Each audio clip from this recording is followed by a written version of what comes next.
Welcome back. This is video 2, which is going to base on stereo isomerisms as far as coordination complexes are in concern. So for the first video, we treated structural isomerisms and the coordination complexes.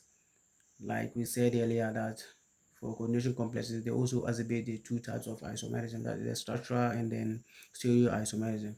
And the structural, we said we made mention that for the structural, the complex has the same number and types of atoms but different bond connectivity. But for stereoisomerisms, the complex has the same number and types of atoms, the same connectivity, but different arrangement in space. So now we are going to look at the stereoisomerisms, and we have two types of stereoisomerisms.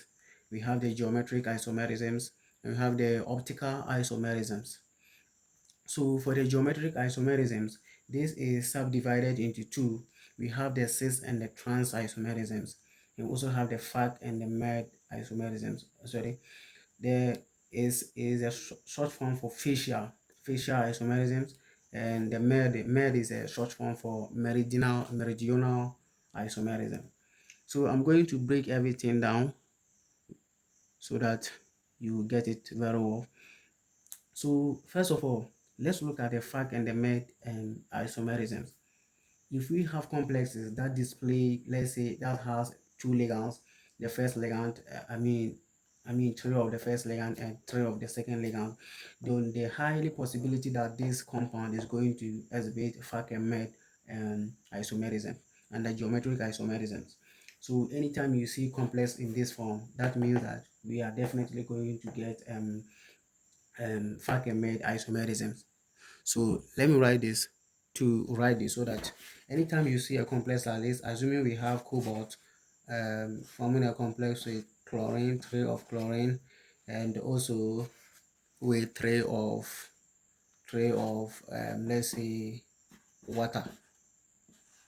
So the highly possible isomerism that this complex can display is the fact and then meld isomerism.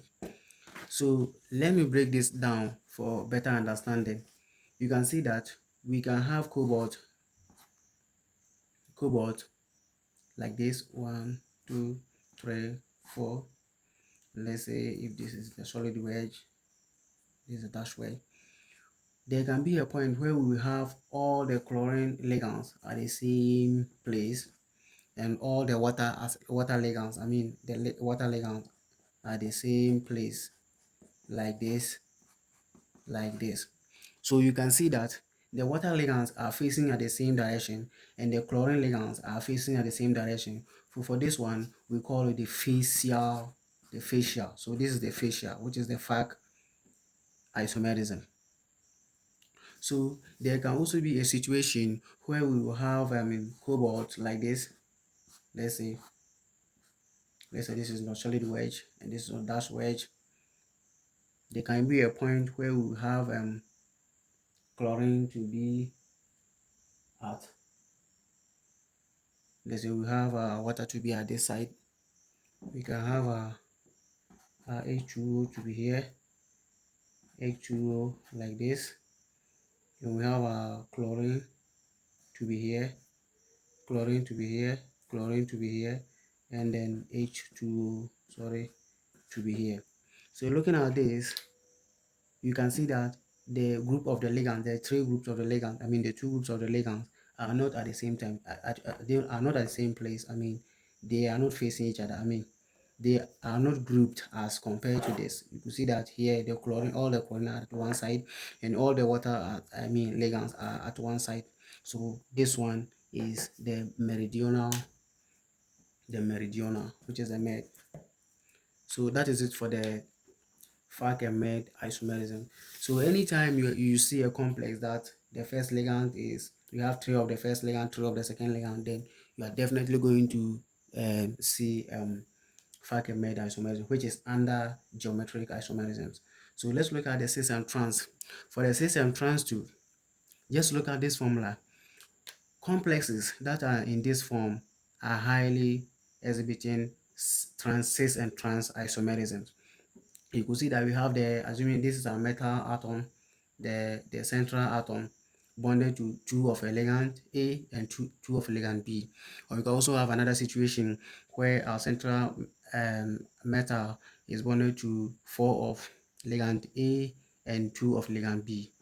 So a typical example for that is you could see from here we have platinum here, and we have two of ammonium here, we have two of chlorine here.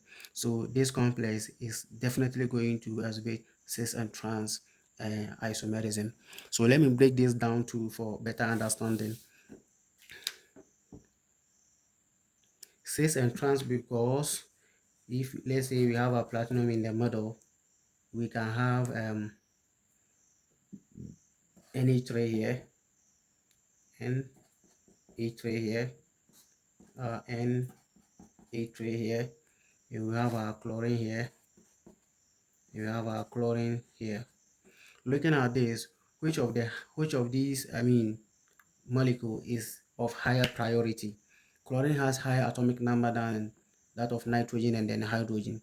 So you could see that the higher priority is on chlorine. From this, you can see that the chlorine, which is of higher priority, are grouped at the same site. At the same site. So this is the sixth isomerism.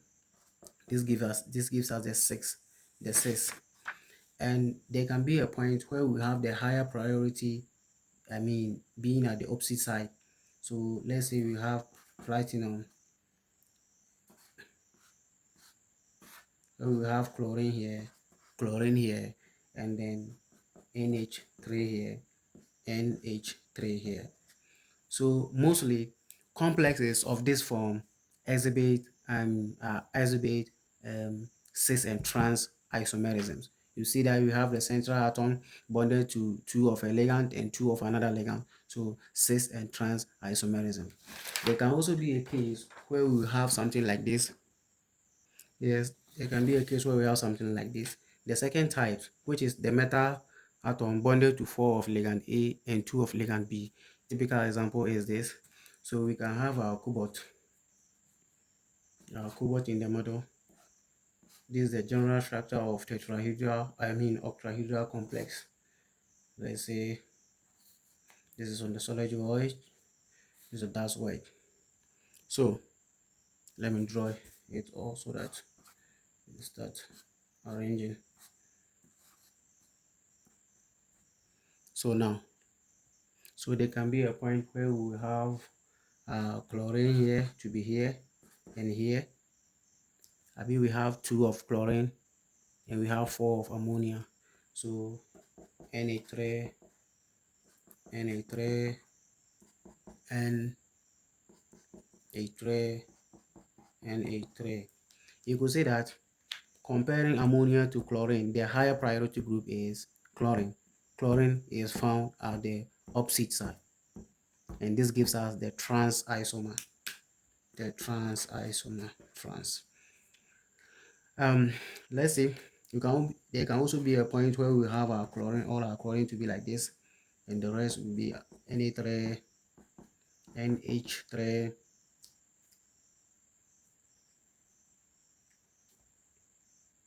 NH3, NH3.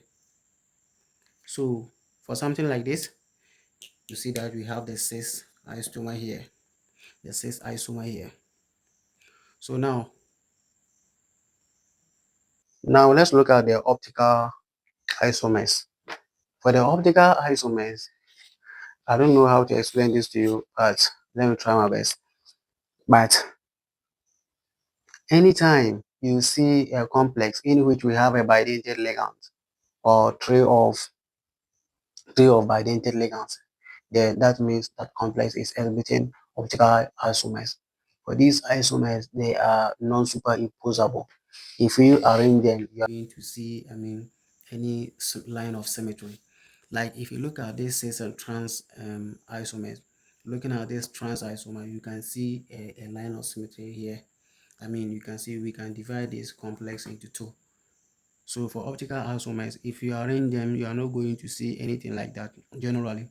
So they are non-superimposable mirror images. And mostly, if you have a coordination complex in which the metal atom is bonded to different, 6 different types of ligands, if that exists, then you definitely going to see optical isomerism.